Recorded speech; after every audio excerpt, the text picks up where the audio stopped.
welcome to Ray's Sensation. I'm your host, Dan, and in this episode, I'm going to be looking at the book From God to Movie Villain. And this is, as it says here on the cover, first time in English. On the internet, a few years ago, I saw this book that was supposed to be a history of shark movies.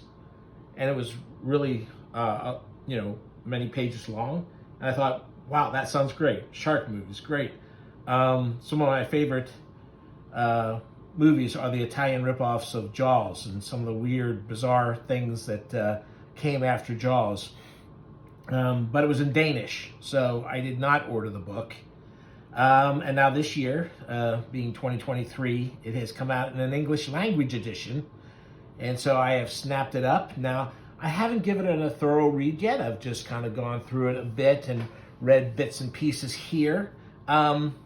Before this came out, there was a single issue. There was this magazine / book series, something that was a little longer than a regular magazine, but not really a book, and it was sold on the newsstands from Real Morgue, the Canadian publisher magazine.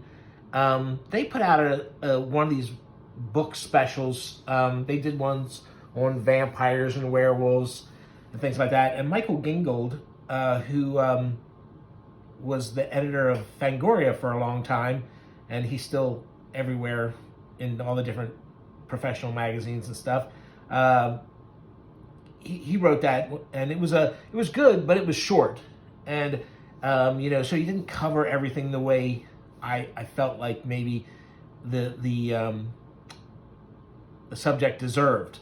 So I thought this was going to be good. I thought this was again, if you can track that issue, it might still be available from the publisher. The Michael Gingold thing is good. He's a good writer. We all know Michael's writing. He's written a lot of stuff, but it was just too short for my taste. So here comes this book. This book is it's well written. I mean, there's not, it's not a real amateur kind of thing that you're going to be like, exasperated from. And you can see here the chapters. The thing is that, it has these different chapters. Here's a little history of the reality of sharks, which of course don't have much to do with the way they're portrayed in the movies. And here it talks about how, early cultures used to think of sharks as magnificent, noble, god creatures of the sea, and then they become nothing but killing machines as for the movies and for pop culture and stuff. So it talks a little bit about early films, that early Monster on the Loose films and stuff, and it covers sharks in various movies in the earlier pre-Jaws days. Again, Gods and Adventures. These early shark things weren't very, it wasn't easy to get sharks and humans in the same shot and have it look scary.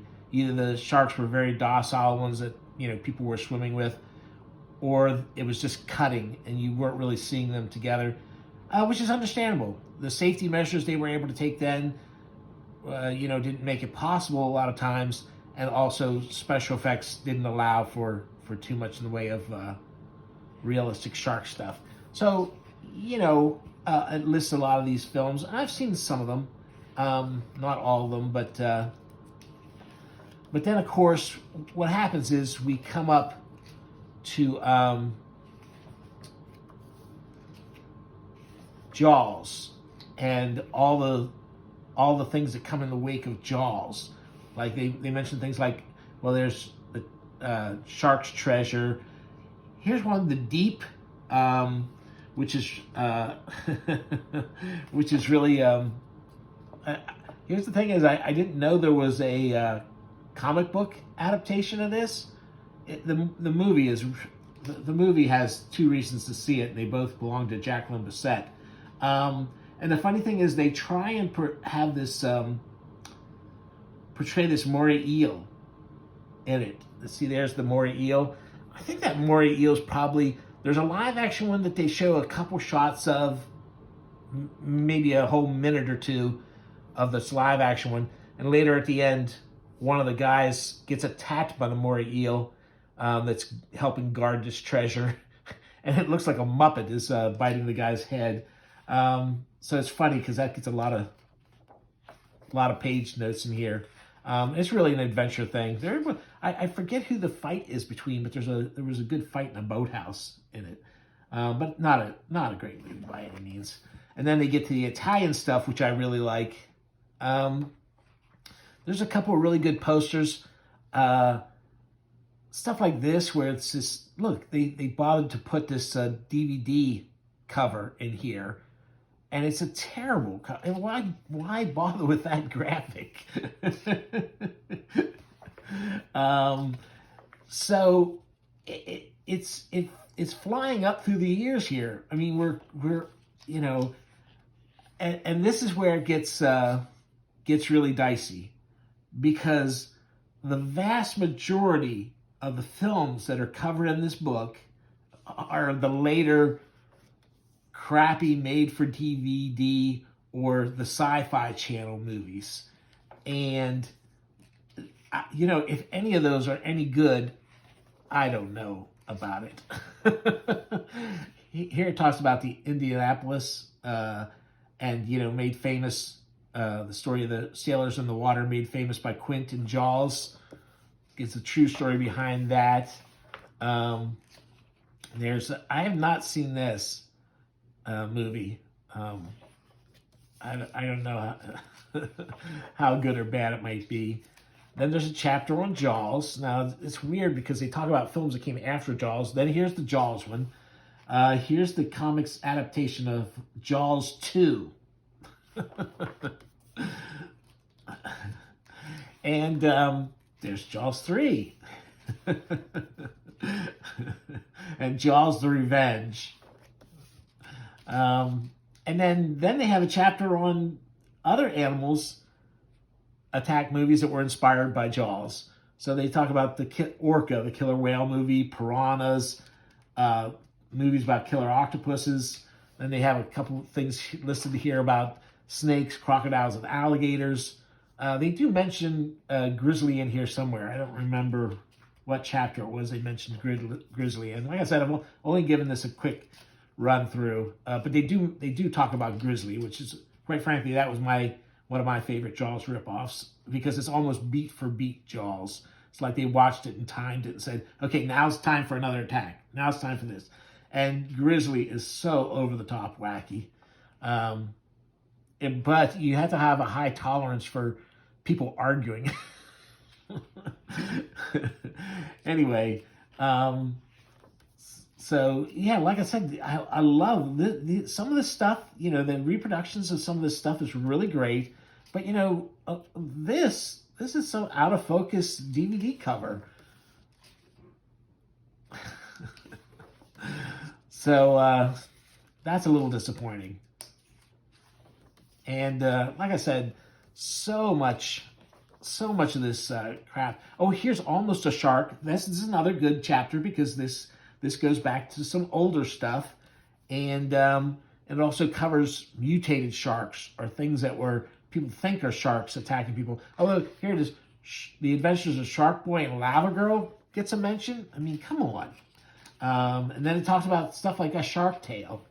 I mean, I get thoroughness, but come on. It begins again. It talks that it lists Deep Blue Sea as the restarting the shark craze, which might be true. Franchise crazy. So Shark Attack. The Mega Shark series. And Sharktopus.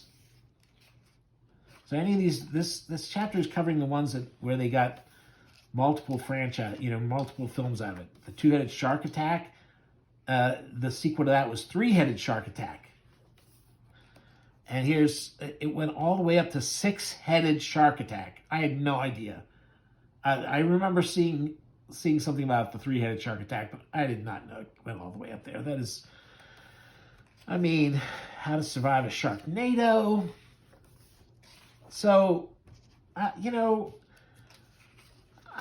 guess if you're trying to keep these straight, this might be a handy thing to have around. I just cannot. There's Teenagers vs. Sharks.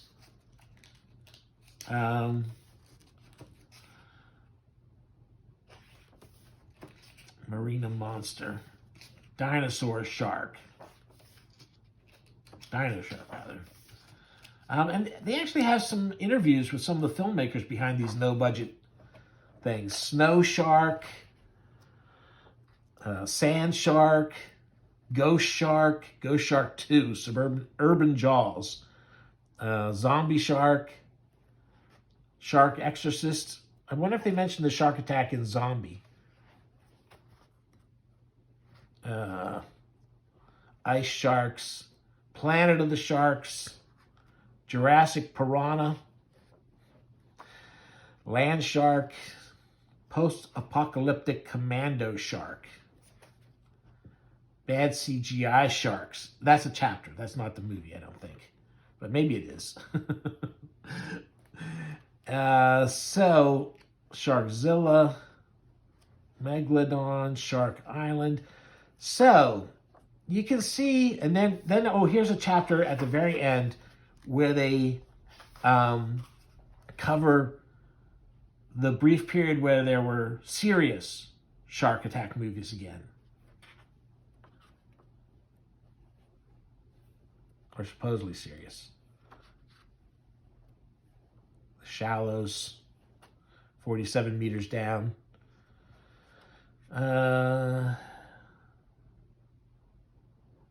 What is this? This is, this is unrated or close to X-rated kind of skin flick shark films. So anyway, I don't know. If I had seen it beforehand, I probably wouldn't have bought this. I'm going to read it some more, but boy, it covers a lot of films that I just have no interest in. And, the funny thing is that I'm reading some of the things I wanted to learn more about, the Italian shark films of the 70s and 80s. He writes about some of these ludicrous things, and he'll say, like, well, the plot's pretty good, but the acting lets it down. It's like, holy mackerel. Buddy, if you can't see how wacky and over the top these things are. But maybe that is what a good script is. Anyway, there's a look at From God to Movie Villain.